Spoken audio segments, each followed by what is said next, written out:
All right, hello everyone. We are ready to go here with Metal Gear Solid 2: Sons of Liberty. So, Caro, take it away whenever you're ready. Good afternoon, everyone. My name's Caro, aka Caro in a Box. My pronouns are they, them. You can call me whatever you like, so long as I isn't late for coffee.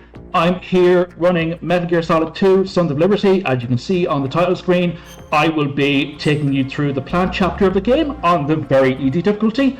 This is meant to be a beginner-friendly version of the run, so there will be some tricks I've learned that I will be purposely omitting during this run.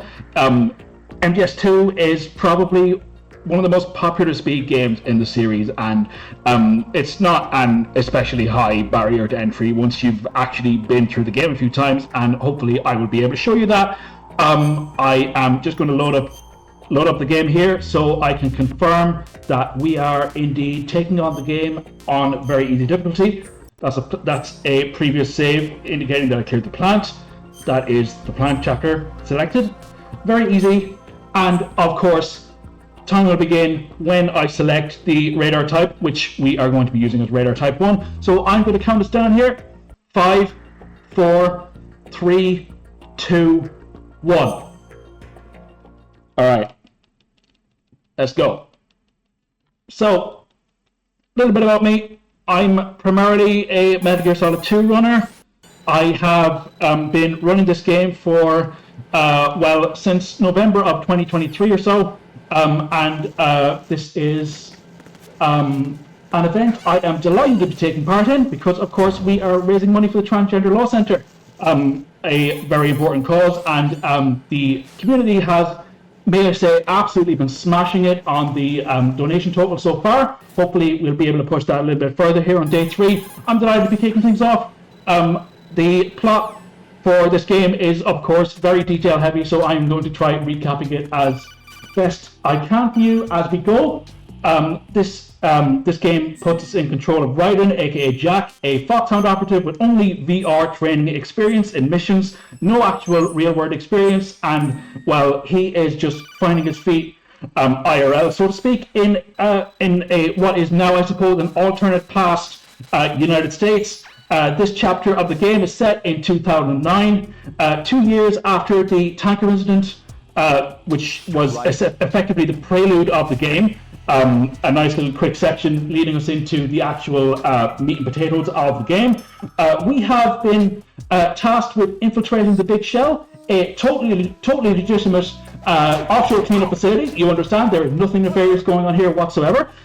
We have been brought on in order to foil a terrorist plot led by a group calling themselves the Sons of Liberty, aided by the anti-terrorist organization gone rogue called Dead Cell, of which 3 members of that group are three of the main bosses in the game. There are a couple of other ones that I'm not going to mention for story reasons, not quite yet anyway. But that was just it's the start of the, I suppose, tutorial section of the early game, because on VE, I'm sure you can imagine this opening bit of the game is very hand-holdy. We were given access to the radar there. We found our way up in the elevator, and now we find ourselves in a pump room. We have to go to Strut C to liaise with the NYPD bomb disposal expert Peter Stillman. There have been bombs placed around the Big Shell, and we have to defuse those ASAP because those are bad news. There are plenty of mandatory and sometimes optional codec calls in this game. And of course, like, if you know anything about the Metal Gear series, you know it loves its codecs and cutscenes. So I'll be clipping through those fairly quickly over the course of this run. We find ourselves entering Strut B. Slight blood warning once we come out of this cutscene. Whoops, I did not mean to do that. I am taking things a little bit too quickly right now. I know, like, this is a speedrun event, but yeah, I should probably chill out a little bit. Slight blood warning here. There has been a massacre in Strut B perpetrated by one of the members of Dead Cell. Someone who we won't actually be meeting for maybe about another half hour or so. But yeah, there has been an absolute massacre in there, and as we head out, we hear the sound of gunfire, indicating that there is a skirmish taking place on the BC connecting bridge. And well, I mean, that ended the way you could probably expect, owing to the involvement of a Gatling gun owned by a certain member of a certain member of the boss squad. I mean, I guess like, she's not really a boss, but she is kind of a boss. I will explain exactly what that means once we face her, but the other side of the BC connecting bridge has been completely obliterated. We can't get to the Shell 1 core right now, so we are going to have to go a long way around. Speaking of Peter Silman, we just skipped a 2-minute cutscene. It's basically the reason why everybody and their mother runs this game on New Game Plus, because on New Game, you have to sit through an entire 2-minute cutscene where Stillman outlines the actual procedure for defusing the bomb, which obviously we don't need to see. We've been over that many times before. I wonder who that could be in a cardboard box making their way over towards Shell 2. No idea. It's not me anyway. Despite my current Twitter username being Cow in a Box, I will not actually be using the cardboard box very much, if at all, in this run. I will just instead be taking you through things in the most straightforward manner possible, mostly. Instruct D, there is a bomb hidden beneath the grate there. Oops, I did not need to equip the coolant. That was a little bit too hasty of me, but I actually was supposed to equip that anyway, so we can get ourselves a fast bomb defusal. That is 1 of 6 bombs. 5 more left. That guard calls in periodically, which is why reinforcements are being called in right now. They won't actually be able to reach us because, well, I mean, we're just too quick with it. We are cartwheeling our way out of the Struct D there, onto the DE connecting bridge. As we enter this room, we hold down L1, so we have our auto aim on deck, up the stairs, the guard here, take him out, and roll through him. There's no collision data with unconscious guards, so we don't actually take any damage from actually colliding with another person, which is pretty neat if you ask me. Into the Strut E parcel room. There's a guard there. We don't need to worry about him. We just need to make our way up the stairs here. There is going to be a cutscene coming up shortly. And we now find ourselves on the heliport. This is the location we'll be returning to a couple of times during the game. Quick little cutscene skip there, and well, of course, I didn't actually get to introduce him properly because we were moving a little bit too quickly, but say hi to Lieutenant J.G. Pliskin, everyone. I don't know what you mean when you say he looks vaguely familiar. I have never seen this man before in my life. We just quickly defuse a bomb there with the use of the coolant rise technique. It's one of the, it's the only actual instance of using it in this one. There is a more advanced strat you use in Strut A a little later on to take care of the bomb, but it is very position dependent and only says about 20 seconds or so in the long run, so we don't use that. We head on to the EF connecting bridge, switch to the D-pad because it gets more precise movements, as I'm sure you can see there. We get an incoming call from Mr. X, Deep Throat, Mr. X. They can't make up their mind, but there are claymores placed across the bridge, and we just dodged one of them, regardless of whether we do or do not set one off. On VE, the claymores don't do a whole lot of damage. They are inconveniences more than anything. Into Strut F. You may have noticed, I know I'm flipping through things really quickly, but you may have noticed that the bomb positions are all relating to different ways of actually interacting with items in this game. One there was beneath the ledge. We have to drop down. And speaking of dropping down, we drop down onto that guard and knock him out. I try to do that sometimes because it's funny. FA connecting bridge here. There's a guard there. There's also a UAV there, which we have to take an alert for, which we'll call in the backup guards. In Strut A. This is where the more advanced bomb defusal strat I mentioned earlier comes into play, but we are just going to be taking it as straightforward as possible. This is the first slight slowdown in the run. We don't have a whole lot to do. We have We have a bunch of crawling to do. There's a ration down here. We take that, like, it becomes a mandatory ration more or less. And of course, like, here is the bomb. You're able to actually defuse that from the other side without actually seeing it, which is a pretty neat trick, but it saved only maybe like 20 seconds and is not beginner friendly in the slightest, so we don't do that. Continue on our way here. Do not try to cartwheel down those stairs, you will take fall damage. That's generally not a very good idea. We can avoid this guard here, he's not going to spot us. Back onto the AB connecting bridge, we are making a circle of shell 1.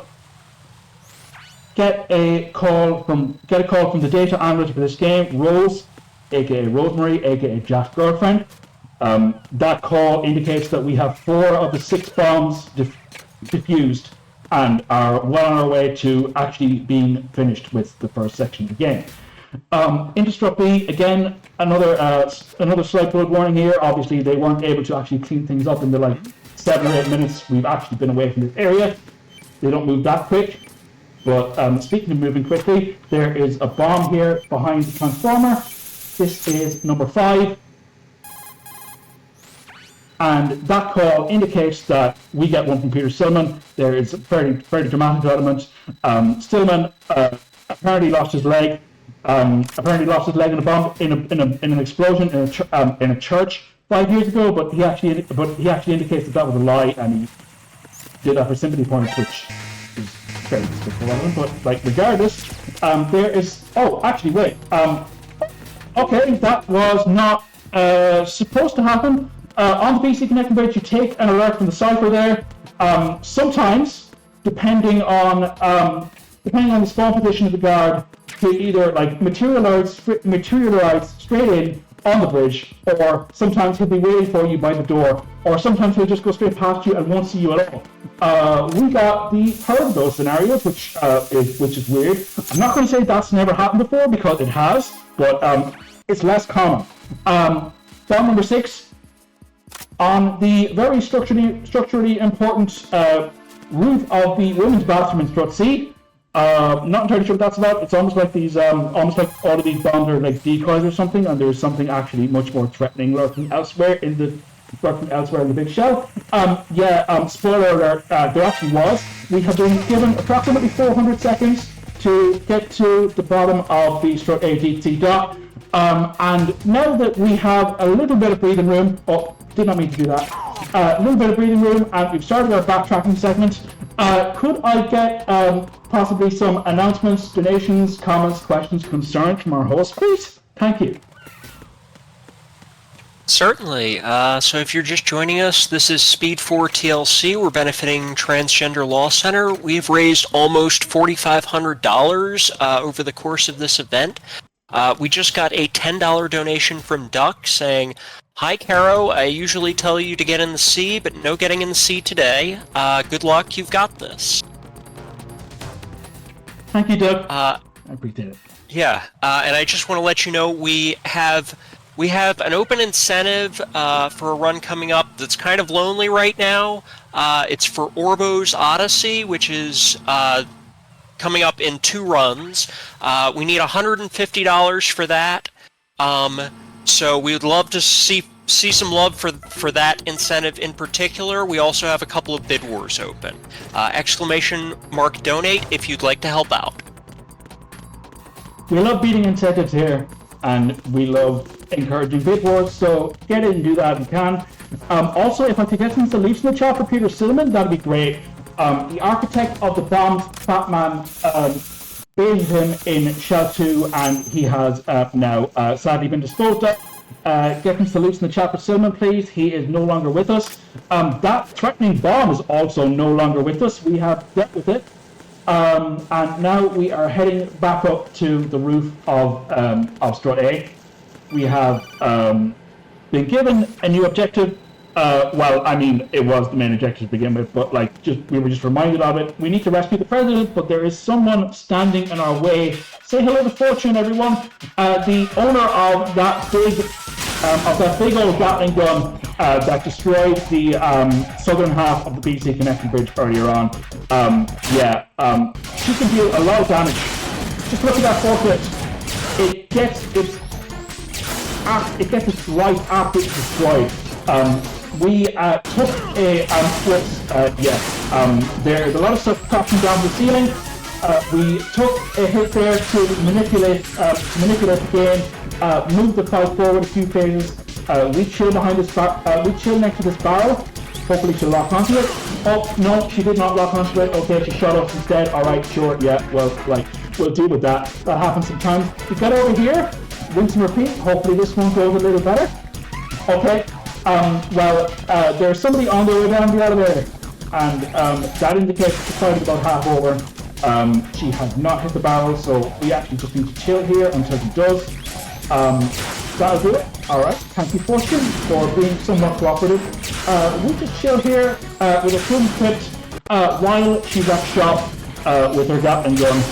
Effectively, the strategy in this fight is to get her to destroy as much of the room as possible while you're not able to land a single point of damage on her due to her powerful psychic abilities rendering her impervious to most forms of physical damage. So that was a boss fight that wasn't really a boss fight. We'll have an actual boss fight in about 3 minutes, but for now, we're back up on the roof of Strut A. We got blown up on a little bit there, but that's fine because that knocked us into some chaff grenades, which we need for later on in the run. There were also a set of those on the BC Connecting Bridge, well, like the non-destroyed side, obviously, but like there was a set of those on the BC Connecting Bridge which we just completely avoided. We did not need those, but now that we've picked up a couple, we're going to need those for maybe about like halfway through the run. The guard here. He spots us, which is unusual. Sometimes they can be alerted to the sound of your footsteps, but what was supposed to happen there and didn't was he was supposed to just go right down the stairs, avoiding us completely. That's fine. We popped out and tranquilized that guard there at the return to Strut F. Back onto the EF Connecting Bridge, there are several claymores here still. We are just going to play it safe. Roll and crouch and crawl forward to pick one of those up. We don't actually need to utilize the claymores in this run. On higher difficulties, there are strats you employ with the claymore, but we are just going to hang on to it for, I guess, like safekeeping purposes. We have a live mine in our inventory right now, which is an unusual thing to have, but this is the world of Metal Gear. We don't really question it very much. So there is a bomb on the roof of the heliport waiting for us. It's obvious bait, but it's story flag bait, so we need to go and take care of it right now. So we're going to do that. That green stuff on the radar indicates that the bomb is right there. The bomb has been defused, and this is Batman, the architect of the bombs that have crippled quite a lot of the Shell 2, an area where we are not going to be able to visit. Not going to be able to visit for a little bit yet, but here is how you defeat him. 2 bombs set, 1 bomb disposed of. Number 2 is over here. He will be drawn to you as soon as you dispose the bombs, and another headshot there. That's the front. That's Batman disposed of, but he left us a present underneath his corpse, which is just absolutely fantastic. Very, very thoughtful of him. So we drop him off, and the big old bomb beneath him there has been disposed of with the help of the coolant. There are other things you can use the coolant for. I'm going to show you one of those later on, but for now, we have to continue on our way towards the Shell 1 core. And we are stopped by this person, Mr. X, aka Deep Throat, aka, well, Ninja, I suppose. Not that Ninja, totally different Ninja. But we have some cutscenes and codecs to go through here, indicating that the big shell is actually is actually a resting place for a new model of Metal Gear. Well, I mean, of course, absolutely nobody saw that coming.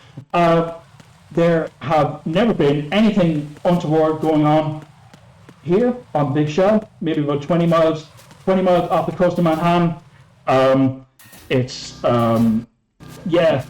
Things are properly heating up story-wise, and we have been given a new objective, which is to liaise with Richard Ames, one of the hostages currently being held in the B1 conference hall. We get over there. There was a thing over there, so we now need to rely on the backup strat and take care of 2 of these ciphers. Don't need to worry about that third one because it is a little bit too far to our right to actually cause any damage. There are collapsing platforms here. We are able to re-equip our uniform, head into the Shell 1 core, and get a call from Rose there. We have been tasked with meeting Richard Ames. We don't quite look the part without our handy dandy AKS-74U. So now we blend in properly with the Gurlikovic soldiers in the Shell 1 core. It's easy to go through that guy than go around him, so we go through him. This is the only elevator that lets you on immediately in the entire game, but it has to run a security scan first. If you don't have your right stuff equipped, you will get an alert there, which is no good. We are down onto the B2 computer room, the Shell 1 core. Ames, we don't know what he looks like. Well, I know what he looks like, but in story, we don't know what he looks like. All we know that he wears a pacemaker. And our directional microphone, which we literally just picked up, will help us identify him. There's something else that will also help us identify him that I will explain a little bit, but we do have to get ourselves into the B1 conference hall first, and that's a problem because the ninja said that, well, there are biometrics keeping us out. Nothing but the real thing will suffice. And, well, let me just show you how to do that real quick, okay?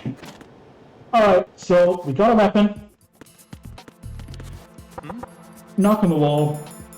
Make sure you go to none, so you're freed up for this. That guard comes out not as quickly as he could have, I guess. I mean, he didn't get the memo. We have a speed run to do. But we unequip, grab him, hold him up against the biometric scanner, and, well, that happens. We're in now.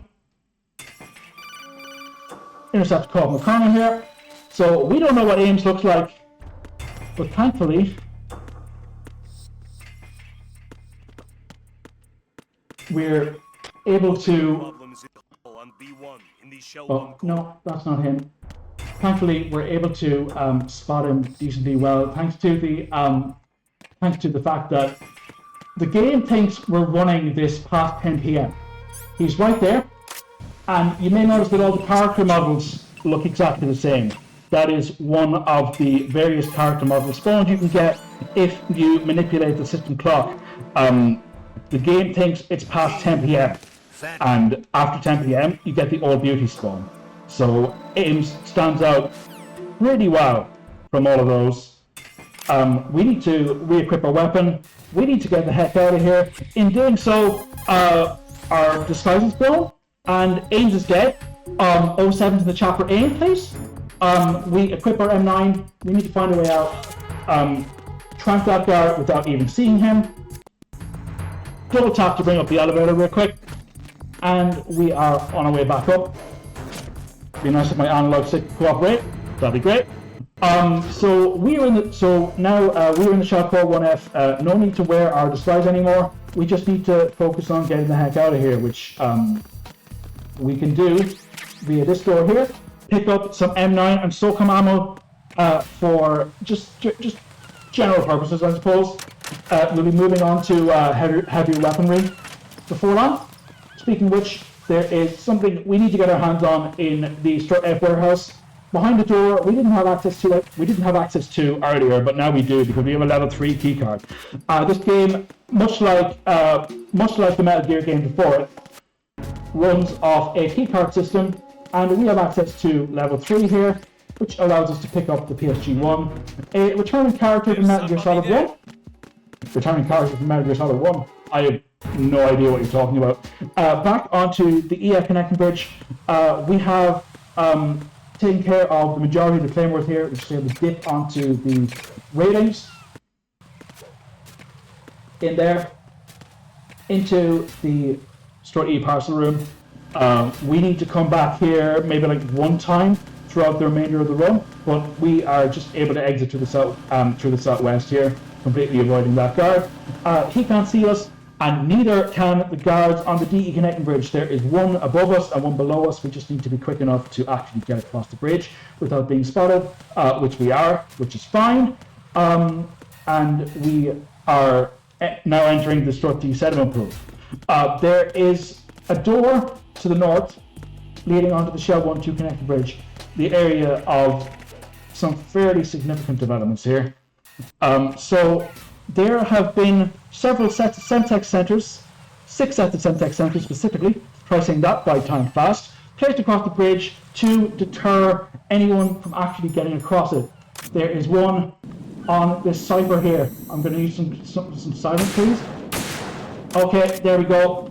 Not so much silence needed. I got that pretty much immediately. That is number 2. Number 3 is right here. Number 4 is out here a little bit. And number 5 and 6 are back towards the start of the area. Job done. Hit through there. Intercept a call from Lieutenant J.T. Pliskin here. And you remember that Harrier 2 we saw on the heliport earlier? Well, it's airborne now, and the pilot wants to kill us. We absolutely cannot let that happen. So here is how you deal with him. 2 shots to start us off. Use this. Pliskin is going to chuck his ammo every so often. He's going to come in here. 1 shot, 2 shots. Hopefully we can get the 3rd. No, we didn't. Okay, sure, yeah, out of depth. Alright, well, with his health about halfway depleted, he's gonna drop into the cluster bar phase.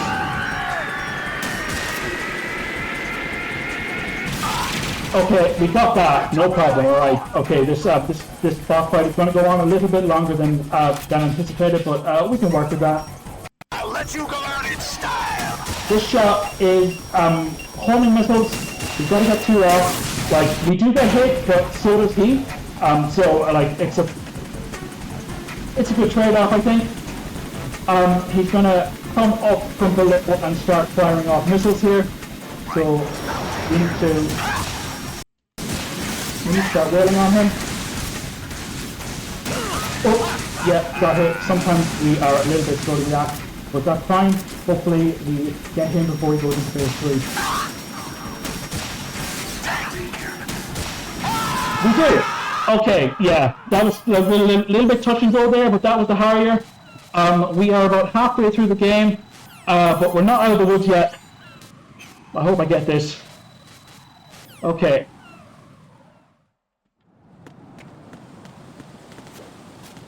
Yep, got it, first try. Probably Miles Morales, because that was a leap of faith. Over the other side of the Shell 1-2 connecting bridge, you essentially leap across the destroyed area of the bridge, and now we are on our way towards the KL connecting bridge. Sometimes you lean up against the non-destroyed section of the lower bridge there to align yourself a little bit, which we did just in case, and we're able to shimmy over here a little bit, back up, and nice little animation castle leading onto the Strut L perimeter. Alright. Cook one of the shafts we saved from earlier. We will not get spotted here. Sometimes we do, sometimes we don't. If you do get spotted, it essentially invalidates a cutscene, which we are now going to have to see the start of, but that's fine. It's only like maybe like a 3-second difference either way. Shimmy across the gap there. And the guy up top, unfortunately, he really needs to relieve himself, so we are going to leave him to that There is a paucity of actual restrooms here on the big shell structure, unfortunately. So, we're going to leave him to that. Cook and throw the second shaft over the gap. Over the second gap, barely, but that's all good. Essentially, the chaff jams all the radio frequencies in the radar, indicating that the ciphers can actually not spot you. So that's very helpful. That'll be the last instance of us using those in the run. We now find ourselves in Shell 2 Core 1F. There is an electrified floor to the north, and we have been advised not to test it because that could end very poorly. So what we need to do is we need to take said electrified floor out, and this will probably be sounding very familiar to players of Metal Gear Solid 1. It's almost like the series likes to be self-referential and wink at itself every so often. I know, right? Absolutely wild for a Kojima game, but you know what's happening here. Okay, right. So we get an incoming call there from the Colonel. B1 is, yes, like he mentioned it, but B1 is completely flooded. We head over here, grab the Nikita, go a little bit further south than actually anticipated. But regardless, we have our rocket launcher, and we are going to use that shortly. Put it on previous. Double tap to bring up the. Oh, actually, that was a little faster elevator than I anticipated, which can happen sometimes. Sometimes it's like maybe like you need to press it like 1.5 times.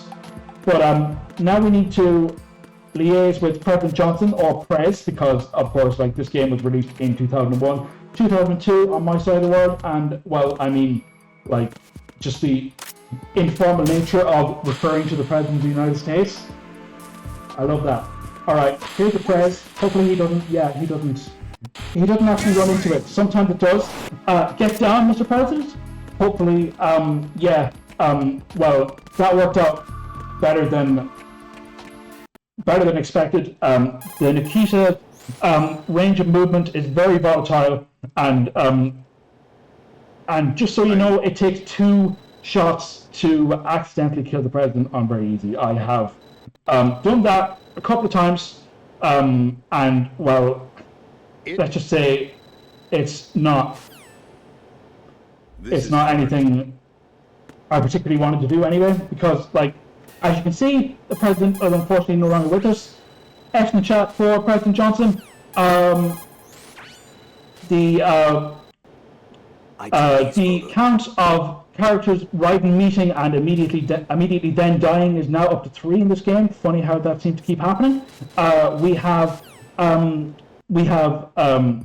made a couple of protocols with Lieutenant J.G. Pliskin, or should I say Solid Snake. Yeah, I know, an absolute shocker, but it turns out we were liaising with Solid Snake the whole time. And now with his disguise dropped, he will be an important ally over the second half of the run. Back to the elevator, and while I make my way through the upcoming swimming segment, I'd like to toss it back to the host. If you have anything that needs mentioning, by all means, go for it. I'll be back with you in about a minute or so. Hey, yeah. Once again, this is Speed4 TLC. We're raising money for the Transgender Law Center. Transgender Law Center changes law, policy, and attitudes so that all people can live safely, authentically, and free from discrimination, regardless of their gender, identity, or expression. Now, I want to give you some info about the Orbos and Odyssey incentive coming up. It is a secret showcase. So, if you want to know what the secret is, or the secrets are, you're going to have to donate to that incentive. It's only $150, so I know we can do it, but we only have a couple more runs to get to that. So I would love to see some love toward that incentive during this run. We would really appreciate that, because I want to see that secret showcase and find out what the secrets are. So, yeah. Secret showcases? I love a good secret showcase or two. Here's a public showcase of how to beat a boss in about 3 seconds.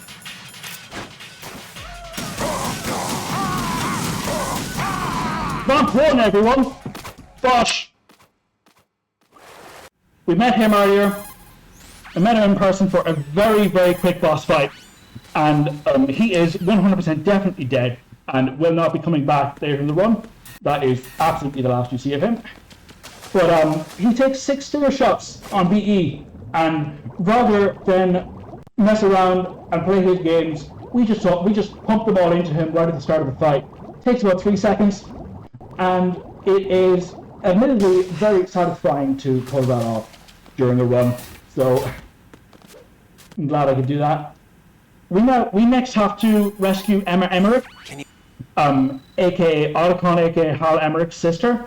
Otacon, of course, has been aligned with Snake during this game, and while his sister is a little bit of a computer whiz, she is the last line of defense against the launch of Arsenal gear. The structure that is currently lurking beneath B2 in the Shell 1 core, housing a considerable number of Metal Gear Ray models. We have to do our best to stop that from actually being launched, and Emma is our best hope. So we rescue her. You may have noticed, but she doesn't get on very well with swimming. Unfortunately for her, she almost drowned when she was younger, so she didn't do well with swimming, but latches herself onto our back, and we propel her forward. We did in that section there. We do now in a slightly longer section here after some cutscenes and codec calls, and we have to make our way back to the Shell 1 core with Emma in tow. This is the infamous escort section of the game, and this is where things slow down considerably from a speedrun perspective. And if you like parts where things slow down a little bit, boy, do I have a section for you coming up in just a little bit. But before we get to that, we actually need to get out of Shell 2 with Emma. So we need to do that. Ryden's form is incredibly impressive for someone who said he was fine at best with swimming when pressed on it by the Colonel earlier. But Emma unfortunately had a much lower O2 gauge than would have otherwise been sufficient. But as long as her health doesn't drop below the A of her name, we should be good. Emma doesn't like swimming. She also doesn't like bugs very much either. They're sea lice, if you want to get technical about it. But we need to do this.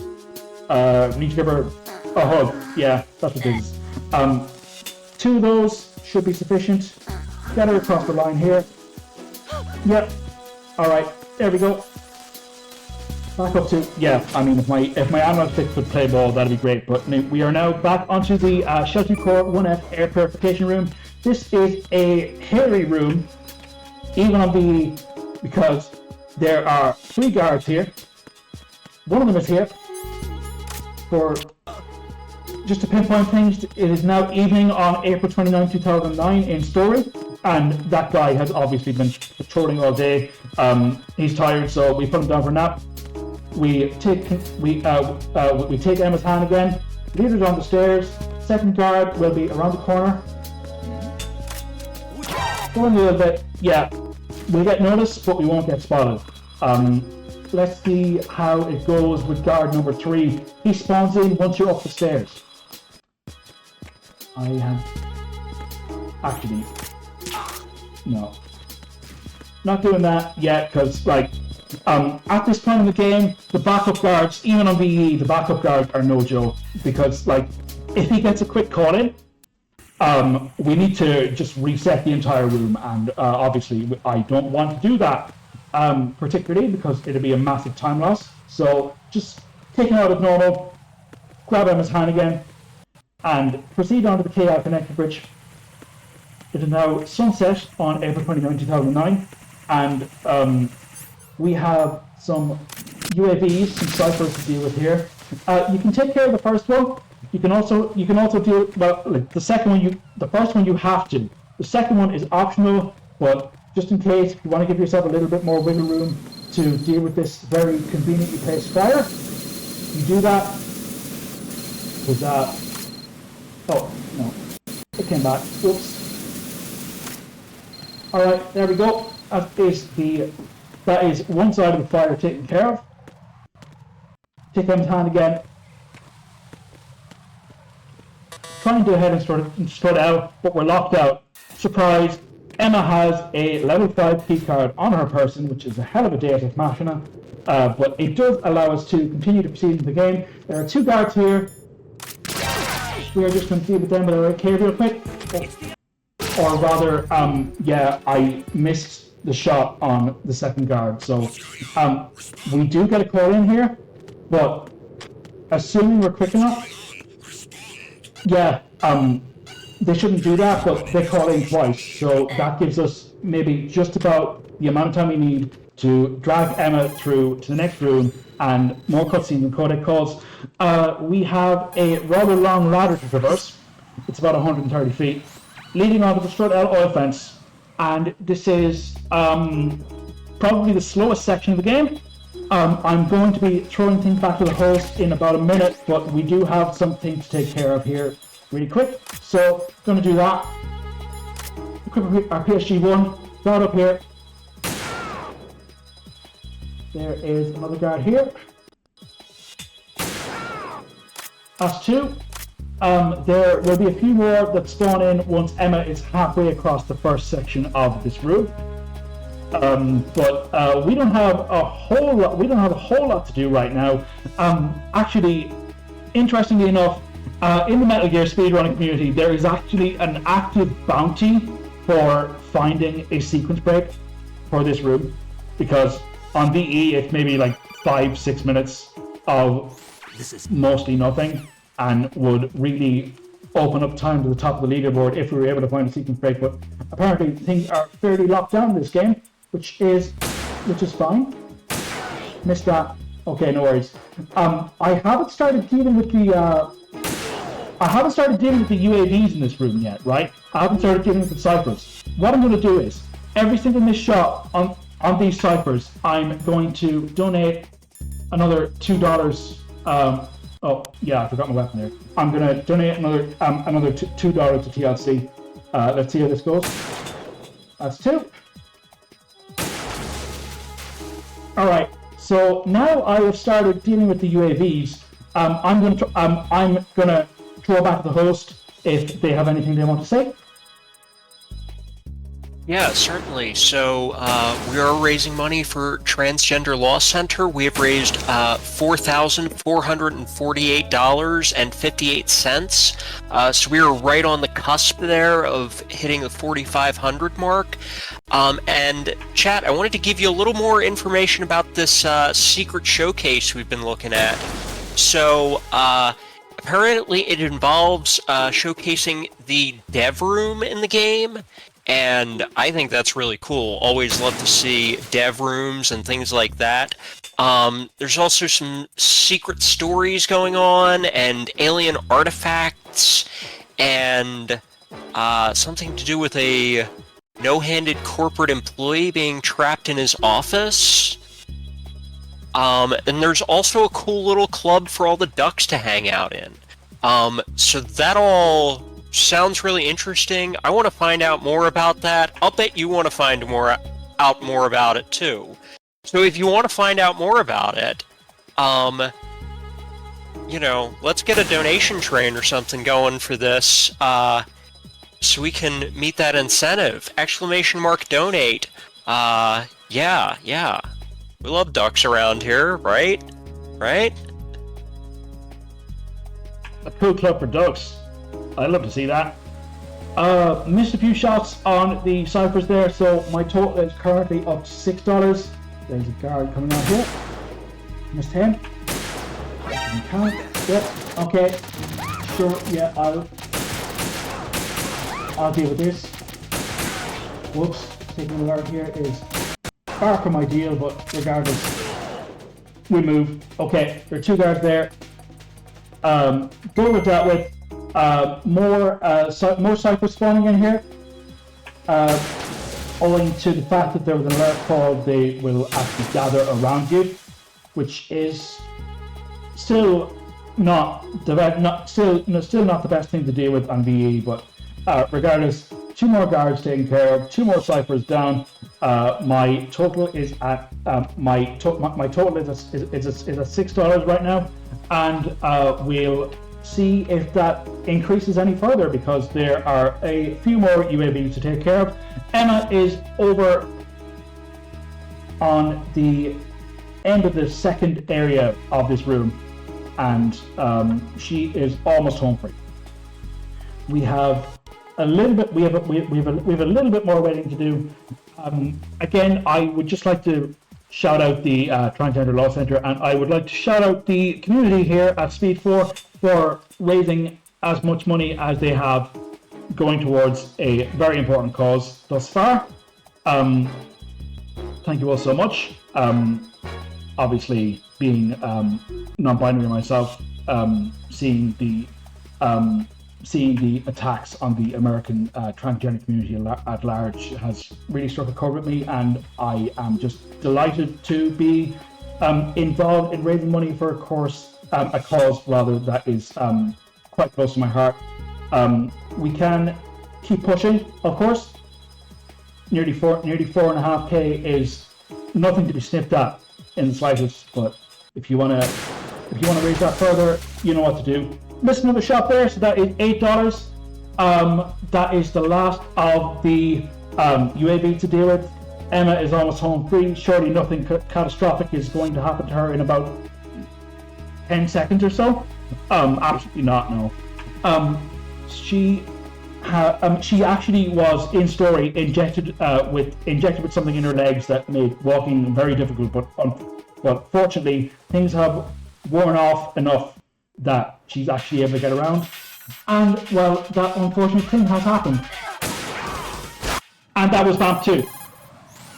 Line him up and take him out with a single headshot, or take him out with 6 shots to the legs. We went for the former option. Unfortunately, in the skirmish, Emma has been stabbed, and they are all now on their way to the Shell 1 B2 computer room so she can do what she does.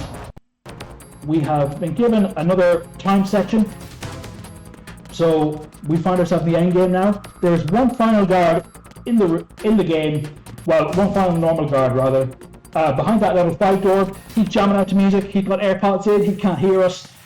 We don't need to bother with him. What we do need to bother with are these ciphers. One, second one should be here, and the third one, I'm not feeling risky enough because with collapsing platforms and getting shot by one of those, if you die here, you respawn right at the beginning of the section again, back in the e-parcel room, and nobody wants that. So that is the third cipher taken care of. There are sea lice here. Note the symbolism, of course. We find ourselves in the elevator. Rolling into the elevator actually doesn't do anything because in the cutscene, Raiden always walks in, so you're actually going to lose time if you do that. We have been apparently double-crossed by Solid Snake and find ourselves waking up beneath Shell 1, coming face to face with. I wonder who this could be. You know this fellow? You remember me, don't you? You've grown. I love that delivery. Say hi to Solid the Snake, everyone. He's got snarls. Have they altered your? I wonder what Raiden thinks about this.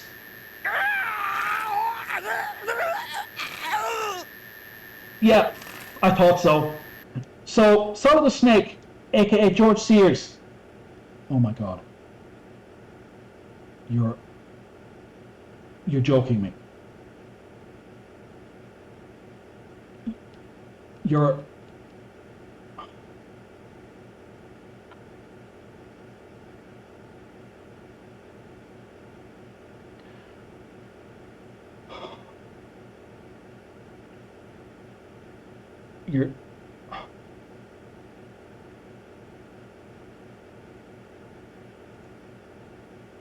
joking me. Oh. This hadn't happened in more than a year.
Hey chat, sorry about the technical difficulties there.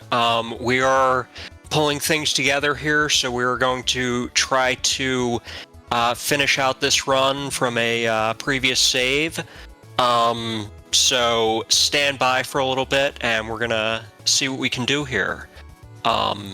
Thanks everybody. I'm gonna take a quick look here. It does look like we did pick up a couple of donations, so that's awesome.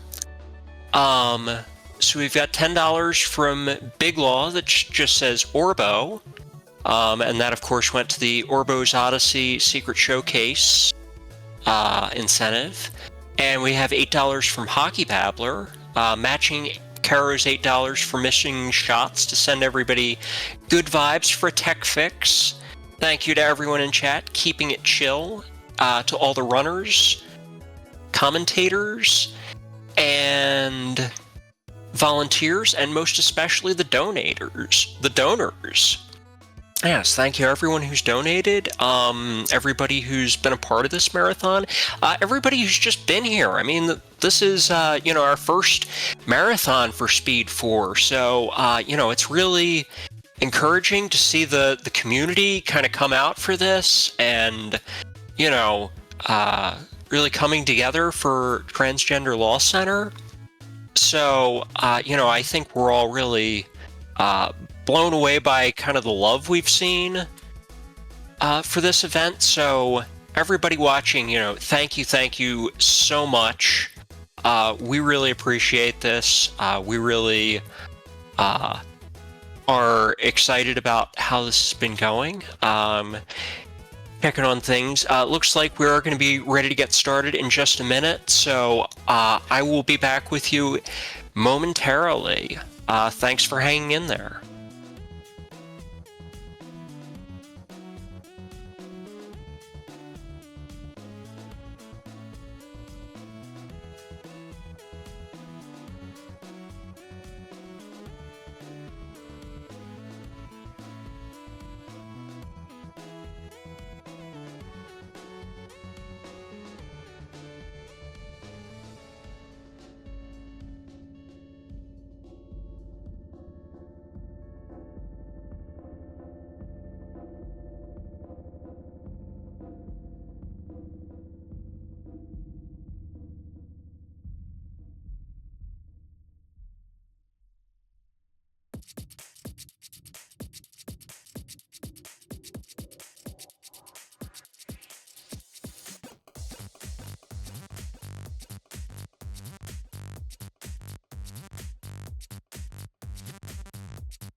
Hello again, everyone. We have kind of resolved things, so we're gonna get back in there. We're gonna roll things back a little bit, and Caro, whenever you're ready to pick things back up, go ahead. All right, sure, thank you. Hi again, everyone. Yeah, I'm just gonna jump straight back into it. Get the ball rolling again in 5, 4, 3, 2, 1.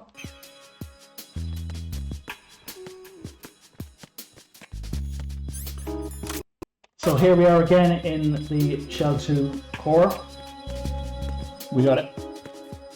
We got Emma trailing behind us. That tech issue. I really hope we don't have a repeat of that again in about 15 minutes or so. But I guess we'll have to see. Who's there? That's the second guard dealt with. And the third one, of course, is going to spawn in once we make our way up the stairs. I'm not messing around with him anymore.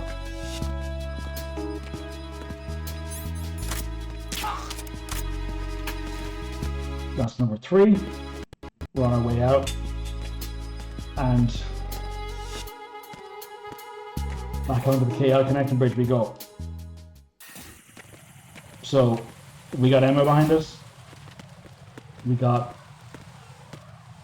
to make our way to Shell 1B2, and we have some ciphers to deal with. One thing I was thinking about, like, you get to see me go through the sniping segment again. Like, if anything positive comes out of this, like, I'm going to do the same thing. I'm going to do the same thing whereby each shot missed on the ciphers is a further $2 raised for the Transgender Law Center. So we are gonna take that and run with it. We just need to get past this conveniently placed fire, which is, yeah, okay, well, it's not cooperating that much. All right, thank you.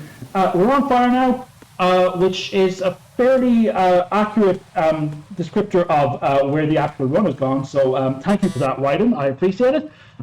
Yeah, so we're into strut out. Hopefully we'll be able to run things back here with the two guards and actually be able to make the shots count this time.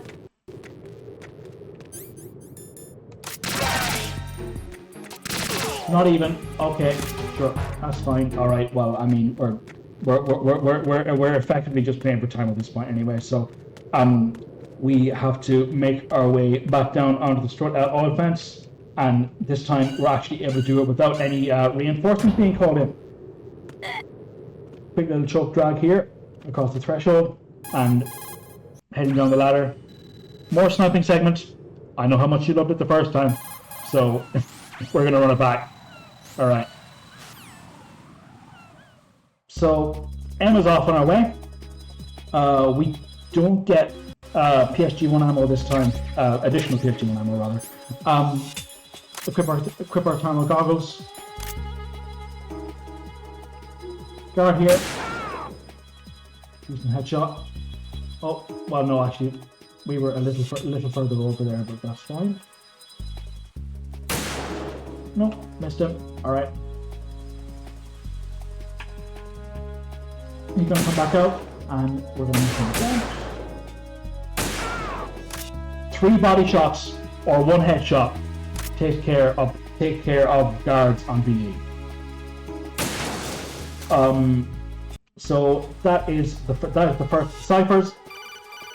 We get a call from Snake here indicating that he's taken up his position on the other end. At the strut E side of the fence. A couple of guards going to pop out here.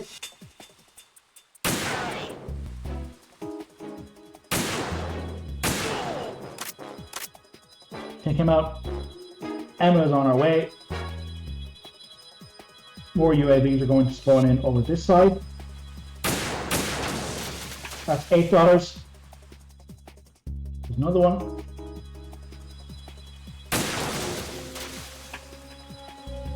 Third one here.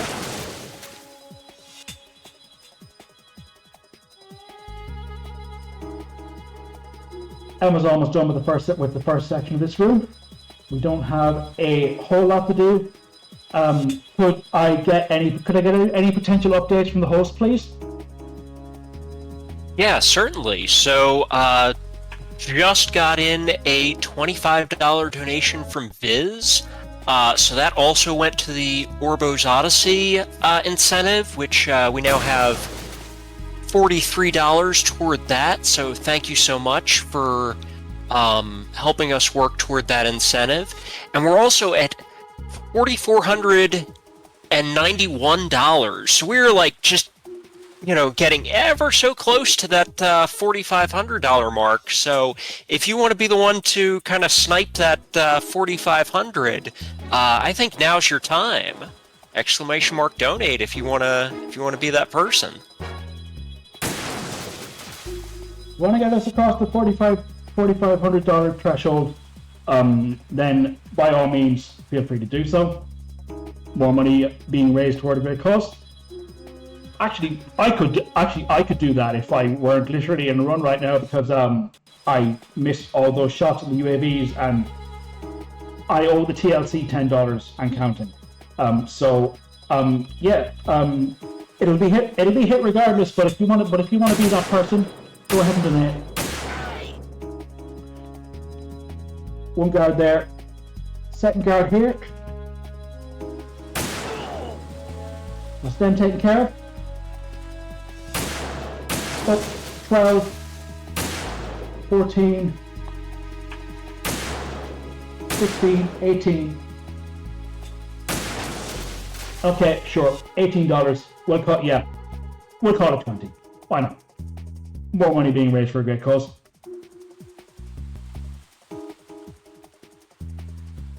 Two more guards taken care of there.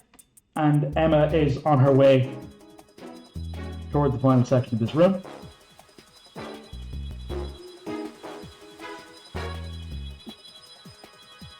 There's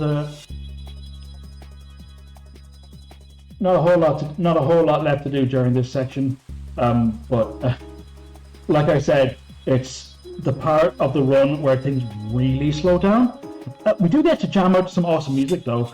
The Twilight Sniping theme by Harry Gregson Williams and Norihiko Hibino is probably my favorite piece of BGM in the entire Metal Gear series.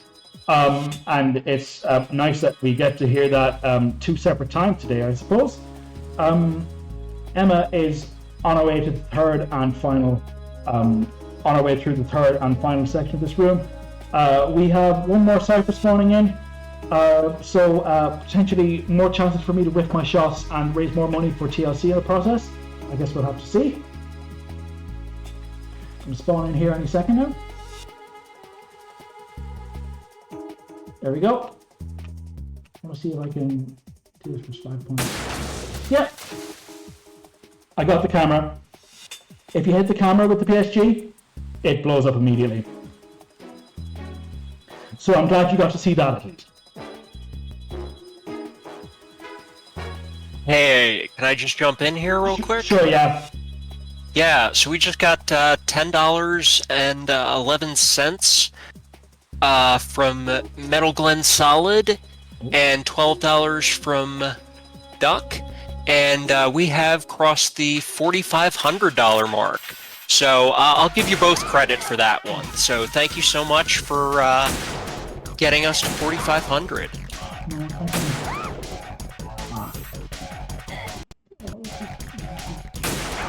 Okay, yeah, there we go. Well, Vamp 2. A much more scuffed Vamp 2 than the first go around. Thank you, Duck, and thank you, Glenn, for the donations. We've crossed the $4,500 threshold.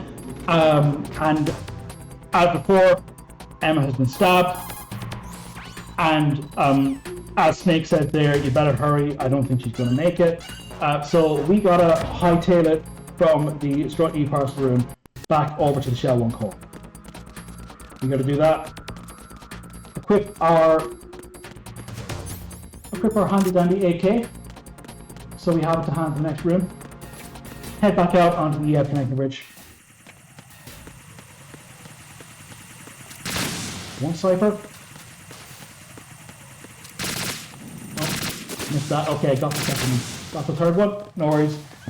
If you thought that was the last we see of those things, it's not. We have one that effectively calls a mandatory alert on us once we're actually inside Arsenal Gear, an area which you haven't properly seen yet. So you've got that to look forward to in a little bit. Back into the elevator. Gonna run it back. Gonna hope this doesn't crash again. Dramatic cutscenes and codex as we enter the game's third act. We regain consciousness beneath the Shell 1 core. Here's Solid the Snake. I'll explain what his deal is, assuming we actually get through this cutscene. But as before, he's got some arms, and he is doing a little introductory torture on us as a treat. You've grown. A prelude to a slightly longer torture segment later in the game, which I will explain in due course, but that longer section is basically the reason why Turbo was enabled for these games in the first place. Okay, we're through. All right, okay, good. I've had that happen a couple times, and it's always been after that cutscene.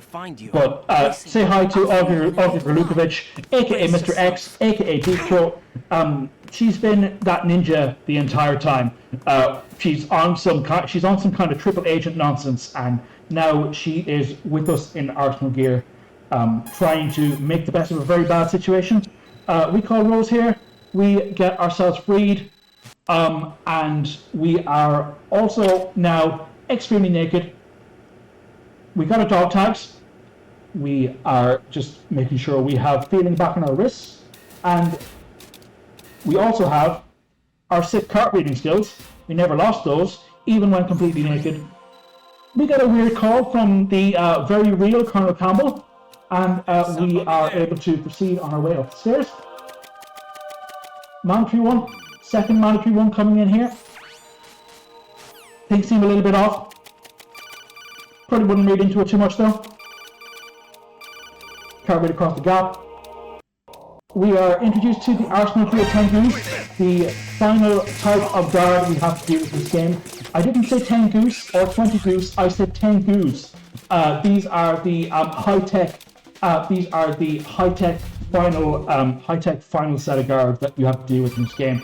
And we have much more of them to actually take care of in a little bit, but for now we have to answer 5 optional but effectively mandatory codec calls from a glitching out Colonel Campbell, who it turns out has actually been an AI the entire time.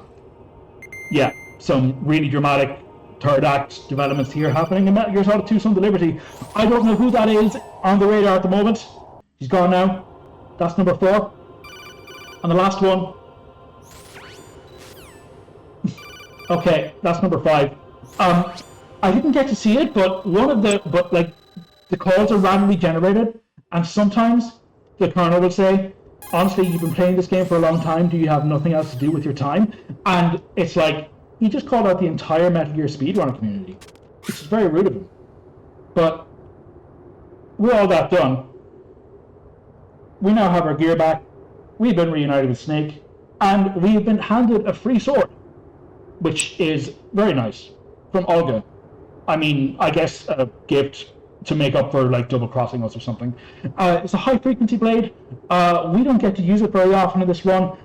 We do get to use it in the final boss fight, which will be taking place in approximately 10 minutes or so, but we're just standing here because this is a segment where newer players are able to actually able to familiarize themselves with how to actually use the blade, but we're just standing there staring Snake down menacingly with a sword in our hands because we don't need that. Snake. A final protocol here before we find ourselves heading through deeper into Arsenal gear. These were Otacon. Finally get his codec number, and this is the first part of the 10 Goose Gauntlet. So we equip our AK and start just wailing on these. Like so. What am I told you is a way to skip the second part of this room entirely. Line it up. There we go. That is the Prozac skip, discovered by Metal Gear runner Tunable Prozac in January of 2023. It allows you to phase through that door into the next room. It works on literally every door in the entire game, but because of the keycard system, you can very easily soft lock yourself. So that is one of the only instances where it's used in a full game run, and the only instance where it's used in a pat run. This is part 2 of the 10 Goose Gauntlet. Essentially, what you do is equip your stinger, hit a door, and just go ham. Slight flash warning coming up. It's hard to predict. There we go. There will be a second flash warning coming up shortly. Once we're a little bit further the way through the fight. Well, I say fight. It's more like a massacre of our own. But essentially, as you keep your stinger trained on the guards up there, you need to eliminate 48, I believe, on this difficulty level to actually succeed. That is number 2. The virus inside Arsenal here is going haywire and telling us to abort the mission, which obviously we shouldn't do. You wouldn't mail a fission. S3 data from GW. We were able to get through that okay, but this is something we cannot skip. Using fire to fight It fire, played the overworld. creating the perfect assassin to Solid retire Snake speech. Solid Snake's We are just able to cartwheel around this suspiciously boss arena shaped hexagon, I suppose. We are able to switch weapons, thankfully. So we're going to need our stinger for the next fight. We are now entering the end game proper. 2 boss fights remain. There are 25 Metal Gear Ray units in the shadows, and we need to take out every single one. Sorry, correction. In the story we do. On VE, we need to take out 3 of them. So, we're going to do that. You get to be treated to my favorite line delivery in the entire game very shortly. Here it is. You came in handy as bait. Excellent. Yeah, Jack, we love that. Those days during the Civil War were as real as they Speech is reaching its end. Every day was absolute. We're going to equip our stinger. Split between life and death. Well, actually, no, we're going to re-equip the SOCOM because regardless, when the fight opens, we are left holding the SOCOM anyway. So when that does start, we immediately switch to the stinger. We got to take out 3 raids. Knee shot, headshot. Ray comes on stage. Knee shot, headshot. Move. Ray number 3 is over there somewhere. Knee shot, headshot. That's the fight. Are you awake? Skip the save boss there, and we regain consciousness on top of Arsenal Gear. Is corrupted beyond repair. The AI inside Arsenal Gear has indeed been corrupted beyond repair, thanks to Emma's last act, and we are just completely immobilized right now. Here is that torture segment I mentioned earlier. On Extreme, in early versions of the game, released in the North American markets in 2001, on Extreme you had to endure this for, and I'm not joking, 90 seconds. 90 seconds. A whole minute and a half. Just mashing like absolute mad. It basically is the entire reason why Turbo was enabled for this game in the first place when it comes to speedrunning. But on VE, it's maybe like 15 seconds, if that. A few more codec calls here. Colonel Campbell AI has gone completely haywire, and this is one of the I suppose most intense codec calls in the entire game. Look up the game script and tell me it doesn't hold up every bit as well in 2025 as it did on release in 2001. It had a lot to say. Kojima was definitely ahead of his time, and we have one more fight to deal with. Here is Solid Snake. He takes 6 shots in phase 1 and 9 shots in phase 1 and 6 in phase 2. We got slash there, which is not ideal, but we're able to come straight back and knock him into, well no, not quite knock him into phase 3. One more hit and that is phase 2. We are on fire now, which is wonderful. Solidus sheds his snarms and I feel like doubles his speed, readies his swords, and is ready to just absolutely go to town on us, so we're going to do our best to block every hit. Which we completely said to be wonderful. The people's elbow, as we call it, is very hard to avoid, so we got one of those. We're going to dash straight out of here. Time to bring up, and time! Okay. We got there in the end. There we go. Do you remember this place? Metal Gear Solid 2, Sons of Liberty, Plan% VE Tech Issues Edition. By me, Carl in the Box. Today is I had fun. I met you. I enjoyed myself. I hope you did too, in spite of the technical snafu. I had a good time. I am going to get out of your hair shortly, but 3 very quick shoutouts. First to Duck VT, who is the reason why I'm streaming in the first place.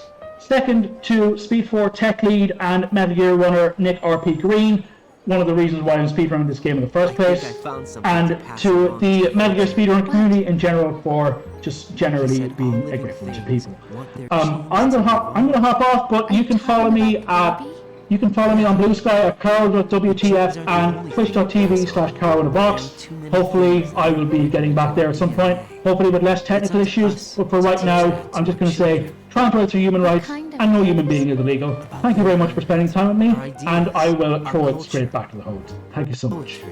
See you again. All right. passion. GG.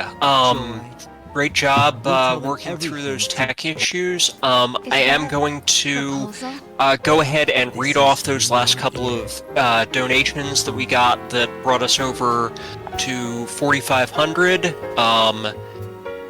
So the message from Duck was, "You've got this, Caro," and the message from Metal Glen Solid was, "This was the rest of my disposable income for the month of February. Can't believe how much the water has been blown this... How much the water this marathon has been blown. Y'all rock. OMG. Metal Gear. Key smashes.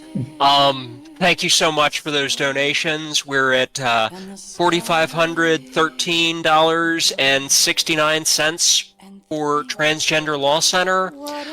We're going to be back very shortly with Bystander Tim with Peglin, so hang around for that. Thank you so much.